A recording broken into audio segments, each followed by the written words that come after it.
Hi అండి, నేను మీ Shilpa Vinay. Welcome to Vinci kitchen. ఈరోజు మన రెసిపీ వచ్చేసి కరకరలాడే కమ్మని వెన్న మురుకులు. ఇలాంటి స్టోరబుల్ స్నాక్స్ లేకపోతే పిల్లలకి స్కూల్కి పంపించడానికి స్నాక్స్ రోజు వెతుక్కోవాల్సి వస్తుందండి. వారానికి ఒకసారి లేదా 10 రోజులకి ఒకసారి నేనైతే ఖచ్చితంగా ఇలాంటి స్నాక్స్ అయితే చేసి పెట్టుకుంటాను. చూడండి ఎంత గుల్లగా ఉన్నాయో, క్రిస్పీగా, చాలా అంటే చాలా రుచిగా ఉంటాయి. చాలా ఈజీగా కూడా చేసేసుకోవచ్చు. మరి ఇంకెందుకు ఆలస్యం, ప్రాసెస్లోకి వెళ్ళిపోదాం. ముందుగా మిక్సింగ్ బౌల్లోకి 3 కప్పుల బియ్యపిండి వేసుకోవాలి. ఇక్కడ నేను పొడి బియ్యపిండి వాడుతున్నాను. 3 కప్పుల బియ్యపిండి వేసుకుని జల్లించుకోవాలి. 3 కప్పుల బియ్యపిండికి 3/4 కప్పు శనగపిండి వేసుకోవాలి. 1 కప్పు బియ్యపిండి తీసుకుంటే 1/4 కప్పు శనగపిండి వేసుకోవాలి. మనం 3 కప్పుల బియ్యపిండి తీసుకున్నాం కదా, 3/4 కప్పు శనగపిండి వేసుకుని దాన్ని కూడా జల్లించుకోవాలి. ఇప్పుడు ఇందులో 1 టేబుల్ స్పూన్ జీలకర్ర వేసుకోవాలి. అలాగే 1 టేబుల్ స్పూన్ కారం, కొంచెం కారం ఎక్కువ ఉంటేనే బాగుంటుంది కదా మురుకులకి. అలాగే 1.5 టీ స్పూన్ల సాల్ట్ వేసుకోవాలి, లేదా మన రుచికి సరిపడంత సాల్ట్ వేసుకోవచ్చు. అంతా ఒకసారి బాగా కలిసేలాగా కలుపుకోవాలి. ఈ మురుకులకి వాము కంటే కూడా జీలకర్ర అయితేనే బాగా రుచిగా ఉంటుందండి. జీలకర్ర పంట కింద పడినప్పుడు కమ్మటి రుచి వస్తుంది. ఈ విధంగా బాగా కలిపేసుకుని దీంట్లో 1/2 కప్పు వెన్న వేసుకోవాలి. గట్టి వెన్న వేసుకోవాలి. ఫ్రిడ్జ్లో పెట్టిన కొంచెం గట్టిగా ఉంటుంది చూడండి, ఈ విధంగా కొంచెం గట్టిగా ఉన్న వెన్న వేసుకోవాలి. రూమ్ టెంపరేచర్లో ఉన్న వెన్న కాకుండా ఈ విధంగా కొంచెం గట్టిగా ఉన్న వెన్న వేసేసుకుని ఈ వెన్నని పిండికి బాగా పట్టించాలి. 5 నిమిషాల పాటు పిండిని బాగా కలుపుకోవాలి.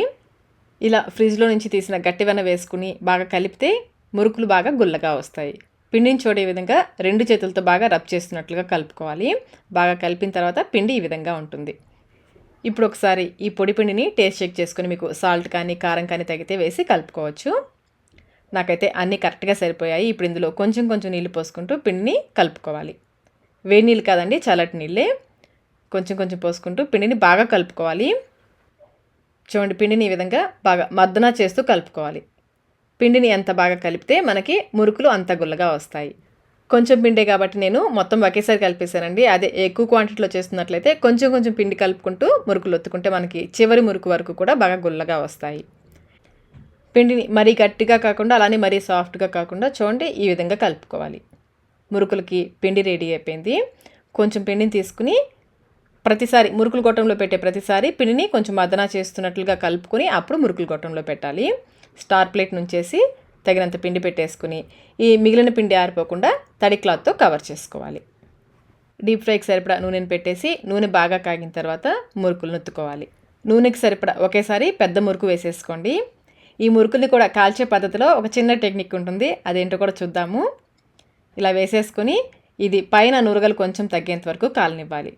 మరీ పూర్తిగా కాల్చేయొద్దు. ఈ విధంగా సగం వరకు నురగలు తగ్గిన తర్వాత నూనెలో నుంచి తీసేసుకోవాలి. కొంచెం పచ్చదనం తగ్గేంత వరకు కాల్తే సరిపోతుంది.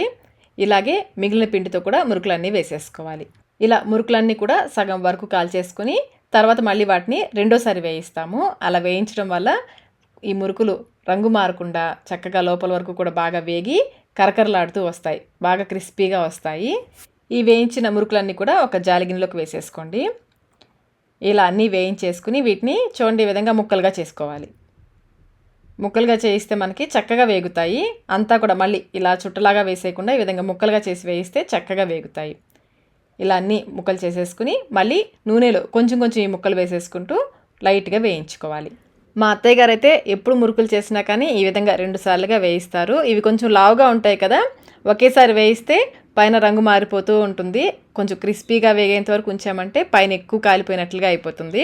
అందుకని ఈ విధంగా 2 సార్లుగా వేయించామంటే త్వరగా అయిపోతుంది, బాగా క్రిస్పీగా కూడా వస్తాయి. ఇవి నురగలు తగ్గేంత వరకు వేయించేసుకుని నూనెలో నుంచి తీసేసుకోవడమే. ఇదే విధంగా మిగిలిన మురుకులన్నీ కూడా వేయించుకోవాలి. అన్నీ వేయించేసుకుని వేడి తగ్గిన తర్వాత 8 డబ్బాలో స్టోర్ చేసుకుంటే మీకు 1 మంత్ పైన ఇవి నిలువ ఉంటాయి. క్రిస్పీగా చాలా అంటే చాలా రుచిగా ఉంటాయి.